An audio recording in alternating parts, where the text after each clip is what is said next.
Écoutez, comme je reviens encore tout à l'heure, parce que moi j'en profite d'être sur la scène du Châtelet, un coup de cœur, ça ne se commande pas. Je vais surtout vous laisser expliquer pourquoi ce sont des coups de cœur. Et je suis sûr que ça sera des coups de cœur pour tout le monde. Donc je vous laisse le floor. Alors, on va commencer par le premier prix du coup de cœur culture.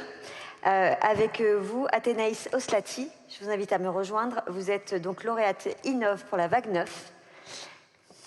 Voilà. Pour votre projet Aphelior, le projet Ondbo, pardon, ça doit être le nom de votre société, qui utilise une nouvelle génération d'intelligence artificielle émotionnelle qui adapte du contenu numérique aux émotions en temps réel. Vous allez nous en dire plus. Merci, bonsoir à tous et à toutes. Donc, je me présente, Athénaïs Oslati.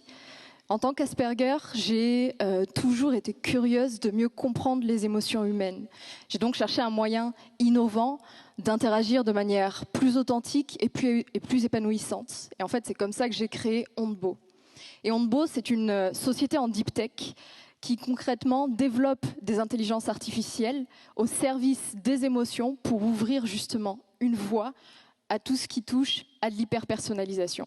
C'est une première mondiale, donc cette technologie-là dont je vous parle d'hyperpersonnalisation, elle est unique au monde, elle est brevetée. Et concrètement, comment ça fonctionne ? On vient détecter vos émotions en temps réel, donc au travers d'une caméra, au travers du texte, d'un audio, mais également au travers d'une série de biocapteurs. Et grâce à nos algorithmes avancés, nous sommes à même de pouvoir vous délivrer un contenu qui soit adapté, sans intrusion, et qui vous propose justement une expérience hyper personnalisée.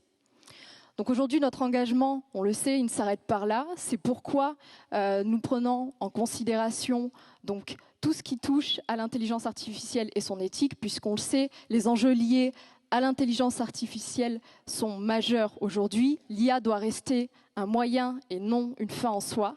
Donc au sein de Ondbo, on prend en considération votre vie privée, une bonne gouvernance des données et une transparence au cœur de nos enjeux technologiques.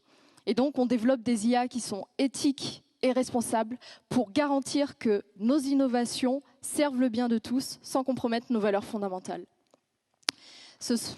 Merci.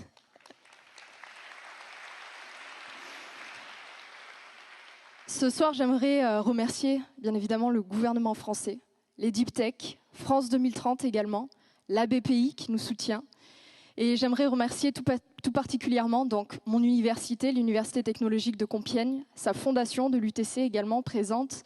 J'aimerais remercier un incubateur, mon incubateur de cœur, Itera, présent depuis le début.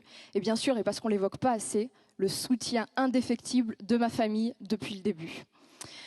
Enfin, j'aimerais adresser à ma génération ces mots empruntés. Être différent permet de faire la différence. Osons laisser de l'espace à nos singularités, car notre génération fait et fera ainsi toute la différence.